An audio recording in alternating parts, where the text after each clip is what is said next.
In this episode, we talk with Matt Jackson of Jackson's Handyman Services about home maintenance and how he transitioned into the handyman business.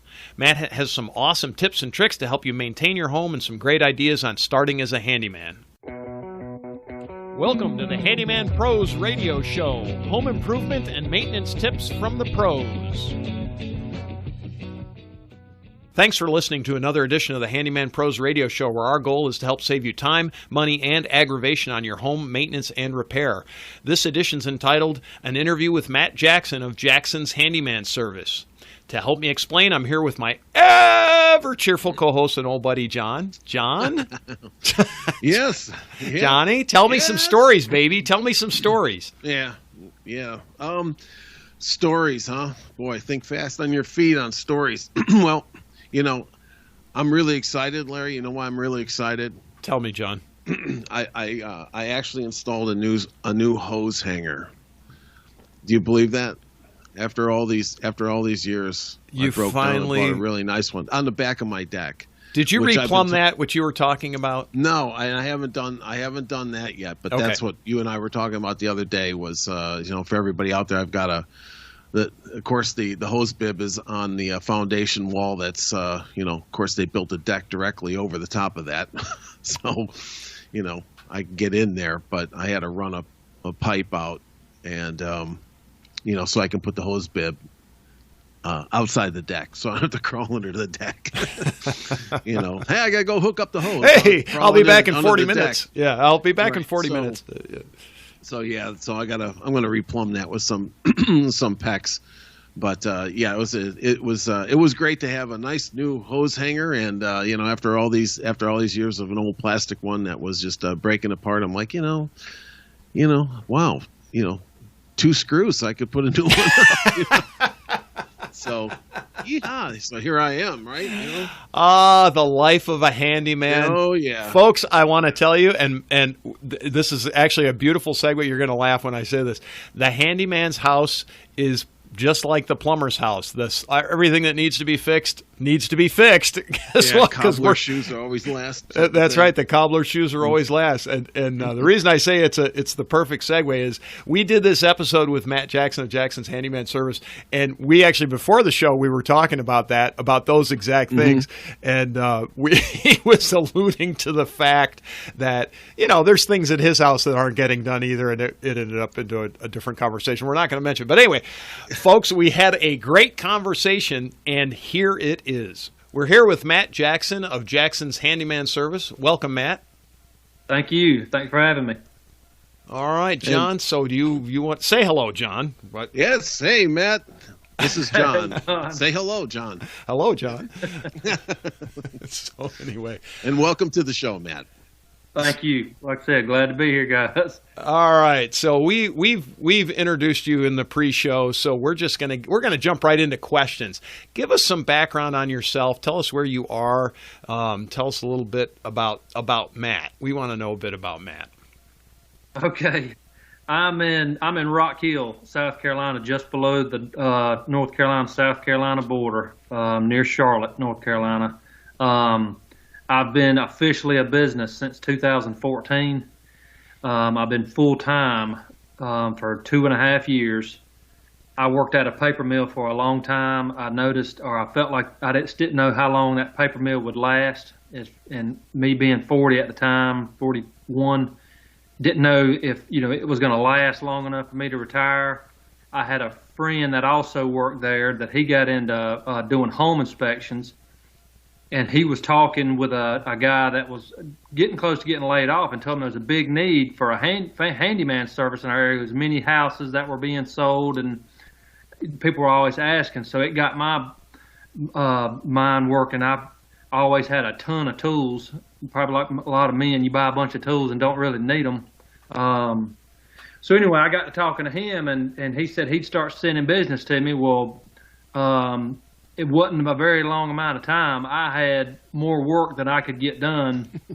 I was swinging shifts at the mill, and we would work out of 28 days, we would work 14. So I had 14 days off, and I was doing handyman work 14 of those off days.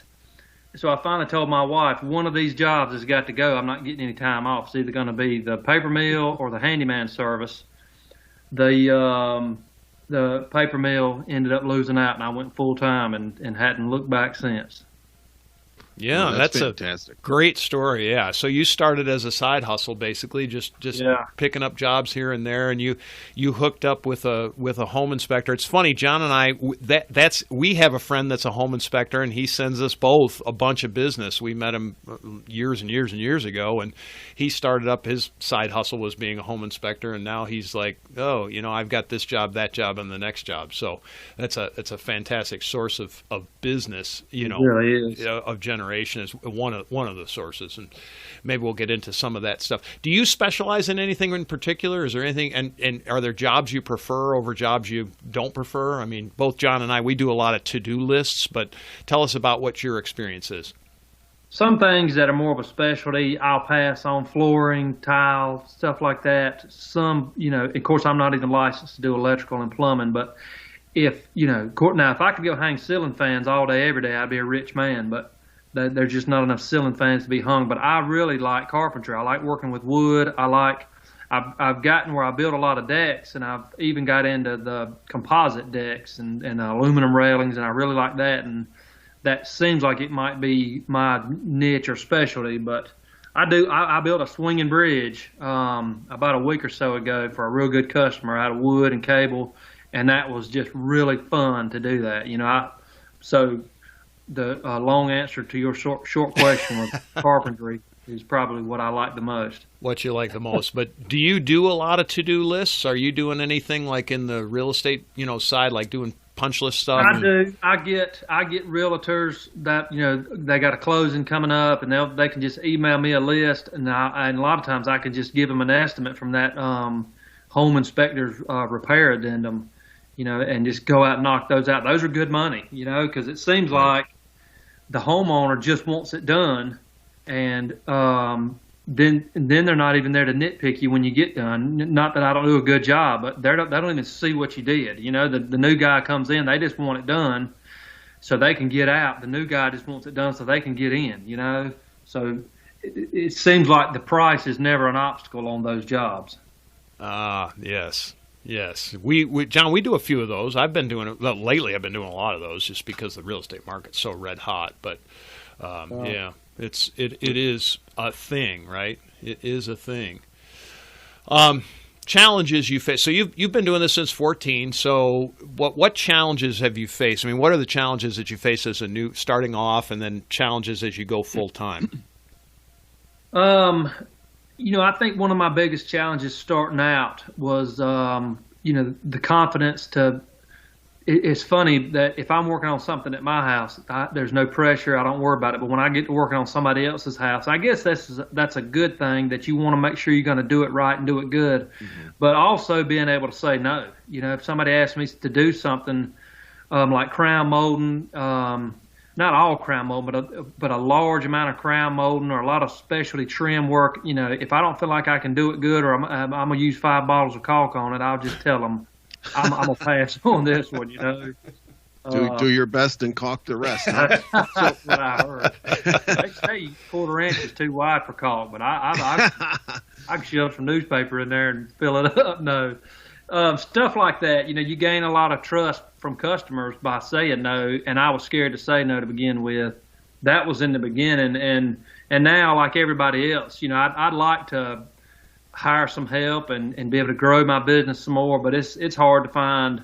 It's hard to find good help, period. But as a handyman, you're covering so many different trades and different things. It's hard enough to get a guy that can do framing or do plumbing. It's even harder to find somebody that can do all of it, So one of the things I was gonna ask you, Matt, is that going through this period of really getting to the last couple 2.5 years, what kind of things have you started out doing that you're real comfortable doing, and then you kind of grew into things now that you're like, I can knock that out no problem, where maybe when you started it was like, yeah, I'm a little uncomfortable doing that?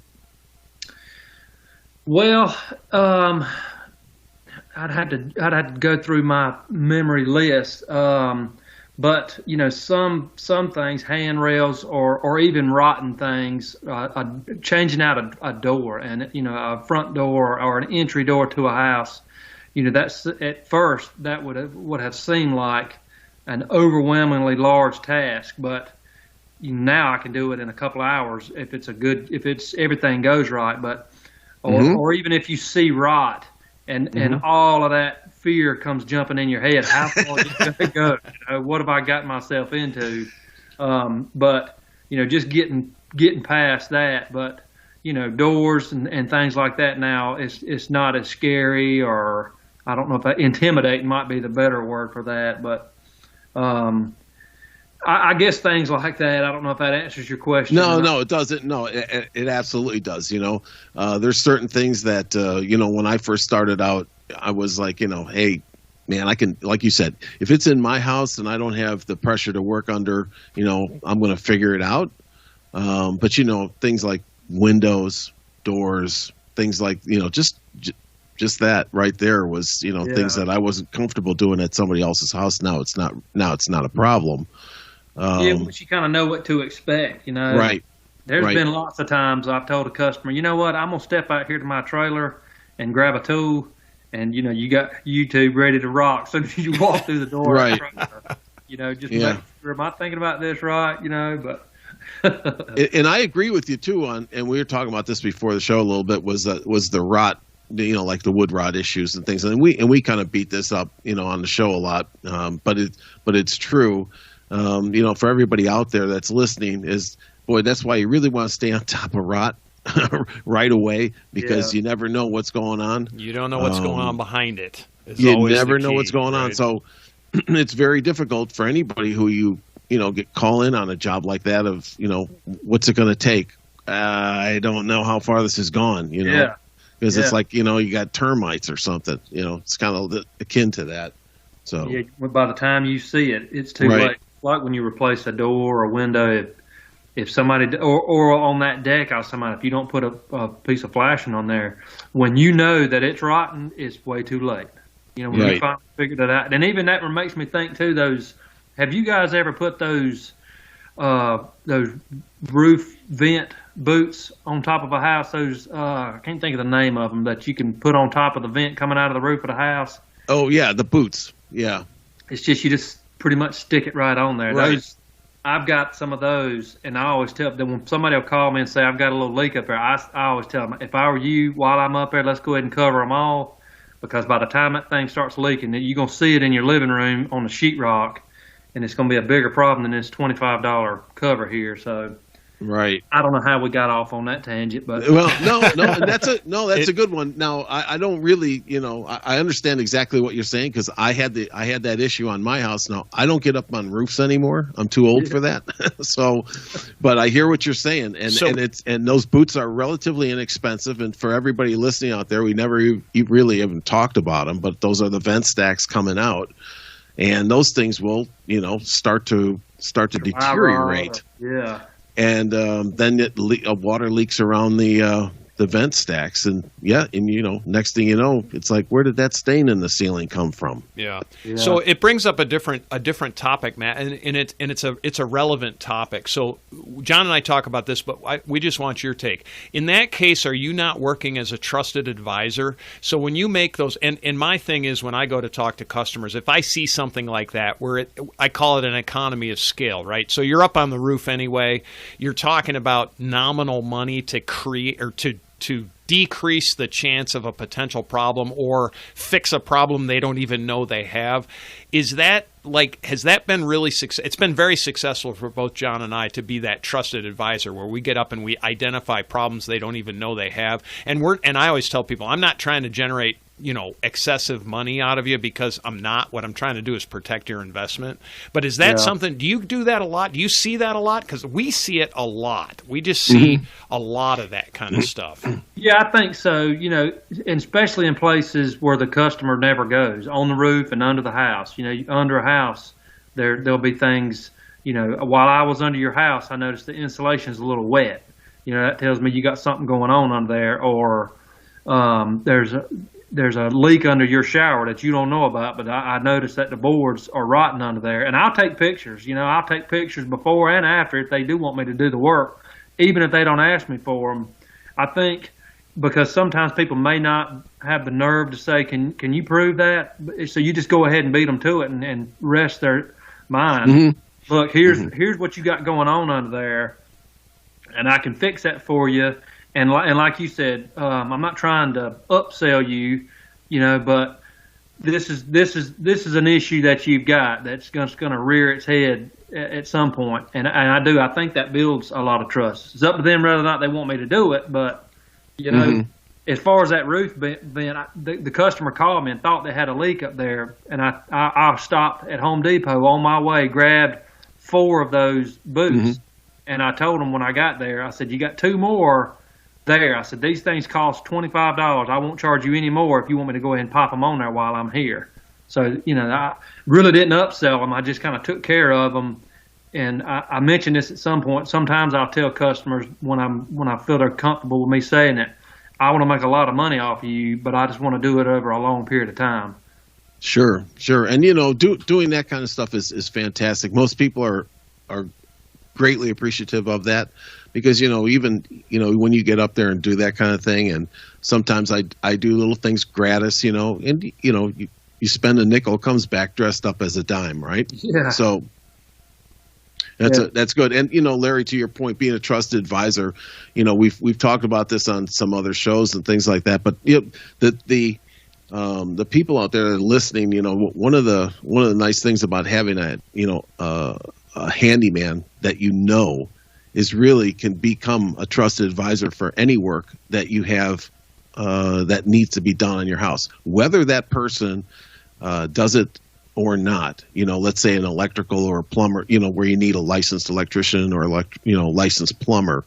But a handyman really is kind of the guy that really knows all the systems and can advise you of the best way to take care of this. Yeah. So, and I see that, I get asked things a lot, and I turn down the jobs because I'm not that guy, or I want to be that person, in case of a licensed person, but, and then I can recommend some people. So, that's a good way to treat your customers.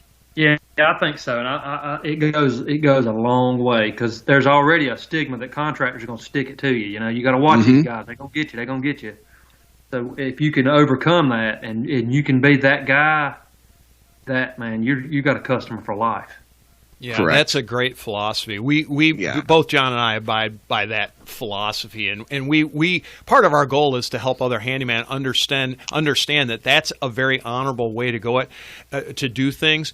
That's a great segue. You started a group on Facebook called Handyman Professionals. Is that correct? Professional handyman. Handyman. Excuse me. Yeah. And I've been kind of trolling around on that site a little bit, not really trolling, but just seeing what people have to say. And I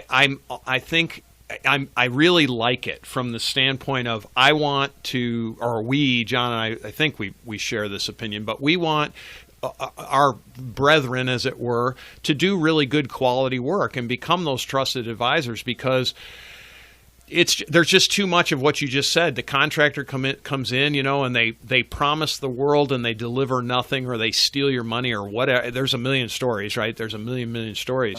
But what we get in that group, what I see is a bunch of guys really asking really good quality questions and asking, the group of people that really are professional guys for the most part, from what I'm seeing. And so I just want to ask you, why did you start that group, and what's your goal with it?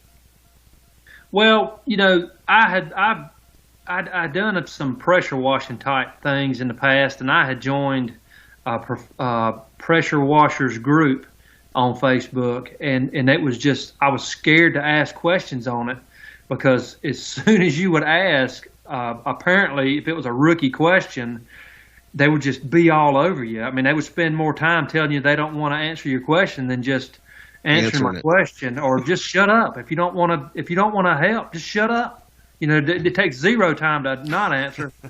But anyway, I also, I just and I joined another. That reminded me. I joined another handyman group, and there was very little. They had over 1,000 people on it. Had very little activity on there. So I was posting a few pictures, and then I asked on there. I make some YouTube videos. Do y'all mind if I put them on here? And one guy said that was fine. The administrator liked it, so I think I put 2 different links to my videos on there. He kicked me out of the group and said he didn't like me getting on there self-promoting. And he unfriended me or whatever it's called, so I couldn't even respond to him. But I was thinking, man, I was posting YouTube videos about handyman jobs. I mean, and I was the only one putting any activity on here. So I said, well, if what is it? If you can't beat them, join them. So I decided if you can't join them, beat them. So I just made my own group, and it just kind of grew from there. And I don't care what people ask, and I even say, just like I think, Larry, you said something about putting your podcast on there. Absolutely, that's why this group's here. We want to talk to each other, and if you don't know how much to charge somebody, ask us. If I don't want to answer, I won't answer. Yeah. Yeah. And the I'm the same way. The only thing I don't care about people doing on there is getting on there saying, I can help you, or I say I don't like it. I can help generate leads for you. I don't even know if I dislike that. I just don't respond to them. But sometimes guys or somebody, a homeowner will come on there looking for somebody to come do some work for them. Really not what we're there for. It's just for, like-minded guys to talk it out. And I even started to, one time I need to follow up with it, start saying, this is what I charge to do this, so people know. It's more of a resource, Right. And the funny thing is, the guy that kicked me out of his group, he joined our Facebook group. And there you go. To show you how there's forgiving I am, I accepted him into the group. I really want to bust his balls a little bit, but I was like, no, I better not. That's a great story. That's a great story. Yeah. So that's kind of, so John and I, we've helped a lot of handymen get in this business. I mean, we've helped a lot of handymen just with some of this basic advice. And so that's one of the things that I really like about that group is just, there's a lot of really good advice out there. We know that some of it is regional. What we charge here in North Atlanta is not exactly what people charge in, Iowa and things like that. But we do see, as a general consensus, you can kind of get some really good ideas out of that group, and that's that. I've been very impressed with the questions, with the quality questions, because it's and it's to your point, it's not a lot of people just jumping on people. We're saying, well, you should know that answer. It's like it's not as simple as it seems all of the time. And so, I just appreciate the fact that you did that, and I do appreciate the fact that you let us post occasionally a show up there. We try not to do it without, we try to give it relevant. We try to give relevant experience. John and we've done a lot of shows, and as you know, and there's a lot of good tips there. There's just some things to think. John and I are both kind of planners, so we like to have, when we go into I know when I go into a project anyway, I think the thing all the way through. So, and I think about my flow, and I think about all this stuff that goes into a job. It's like wood rot. It's like, I'm going to just schedule out 2 days here because I don't really know what I'm going to find, and so all that kind of stuff. So awesome. I'm all for people posting up, and you can post all you want to on there. If somebody doesn't want to watch it or listen to it, just don't do it. I don't understand why people get so mad. They'll spend 15 minutes busting somebody's balls when you could just keep scrolling, man. Just keep scrolling. Yeah, keep scrolling is exactly right. If it's not applicable, it's not applicable. Yeah. So, all right. Well, John, do you have any additional questions? Is there anything else you wanted to talk about? Nope. You know what? I'd like to finish up by the classic thing that I like to ask is, have you done anything that's kind of crazy or, is a unique job that you've done? Anything crazier than the swinging bridge? Because the swinging bridge is kind of cool. That's probably it. The swinging bridge, and it's funny, that customer, he wanted, first I built a zip line for him with a platform on one end to take off from, and then he said that the kids were having to get off over the rocks, so let's build a swinging bridge. And by the way, never said how much is this going to cost, just do it. But before that, he put a professional grade batting cage in his garage where he had pulleys in there where you could pull the ropes and the net would go all the way across the garage. It's a 3-car garage up and over, the inside of the garage, and then he could roll it all the way back. Had a real nice turf-like floor that you could roll out. I mean, I told him the last time I was over there, I said, I'm just going to start calling you my fun customer, because he already said, I'm going to get another bridge built over there. We're going to really do. So stuff like that, I think that would have to be at least in recent memory, my funnest, neatest job to do, That's great. Yeah, that's cool. So you built a zip line for him? Well, of course, he bought the zip line offline somewhere, but I had to put it up in the trees. That swinging bridge was there. I built that because of the zip line, so they could get off the zip line. It was hanging out of our low spot. But yeah, had to do all that, and it was really fun. I put a zip line in my yard for my kids, but it was more of a DIY. I went and got cable from Lowe's and got some garage door rollers and hooked up on the zip line. But his was, an official zip line, so it's pretty cool. Yeah, that's interesting, because I have never installed a zip line. John, have you? I don't think you have either. Have you, John? No. And nor am I going to get on one, but maybe when I was younger. Yes, yeah, that was fun, and it made it a lot easier that he didn't ask for an estimate, because where do you start? Right. You can't go back into your memory on how many swinging bridges have I built before, or zip lines. How's this gonna? It was just nice to just get the wood and material and then give him a price at the end.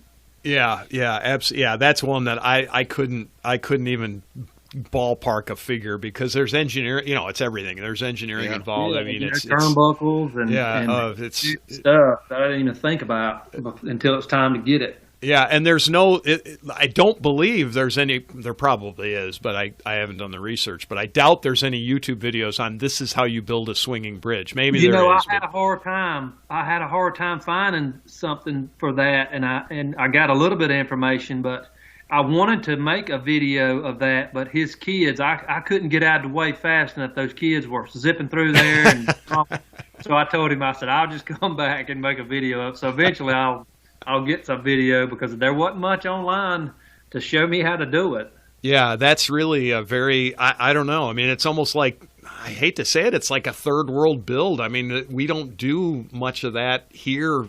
I don't think anyway. I've never done one. I mean, I've seen them, but I've never done one. I can't even think of, I guess I'd know where to start, sort of, but I'd have to really sit down and think about it. And I would love a job like that, just because it's very unique. It takes a lot of creativity. It's all that kind of cool stuff. Well, that's a cool story.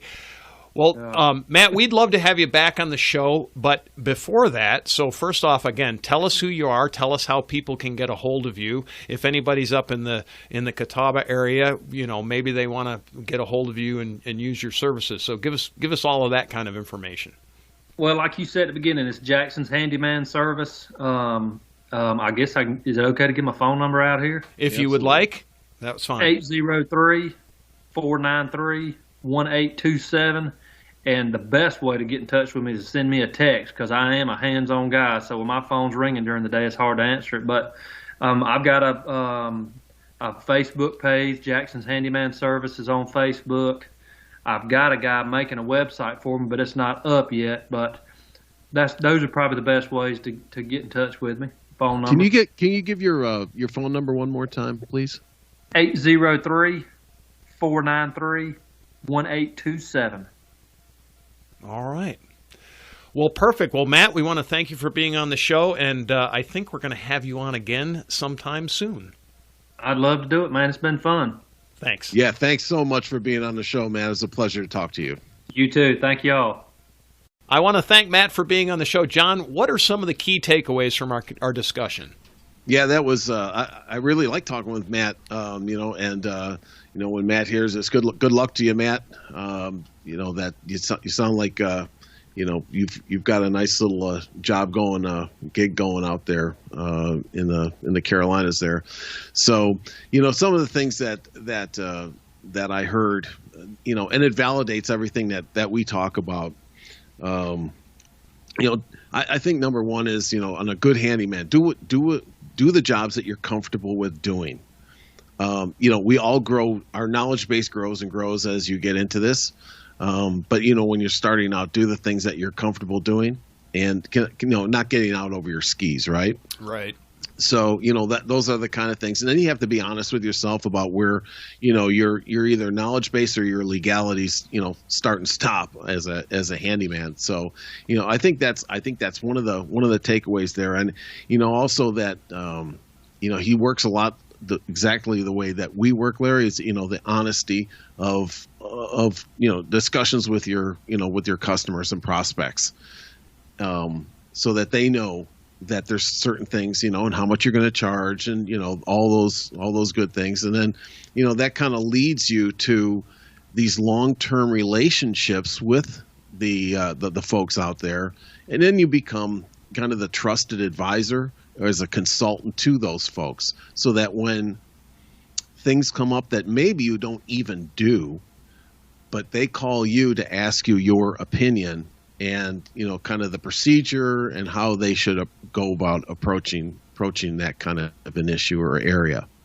Yeah, and I concur with all of that. I think one of the interesting parts of this conversation, back to both of these issues, being the trusted advisor, but also doing things that you're comfortable with, is we called it kind of the art of saying no. Like how do you say no, and when do you say no? And folks, for you listening out there, if you're not a handyman, if you're thinking about hiring a handyman, a good handyman should have a few things that they say no to. Like, no, I just don't do that, or I'm not comfortable doing that, or we talked a little bit about licensing. I'm not licensed to do that, but there should be things that a handyman says no to. And John and Mike's case, we always say we generally don't do high roofs, and or heights in general is a general rule, and that's one of the things that I don't do and you don't do. And now I'll do low roofs, but anyway, that's not it. But it's part of becoming that trusted advisor, and it's also professionalism and quality work also, because knowing where you can work and where you can't work, and folks too,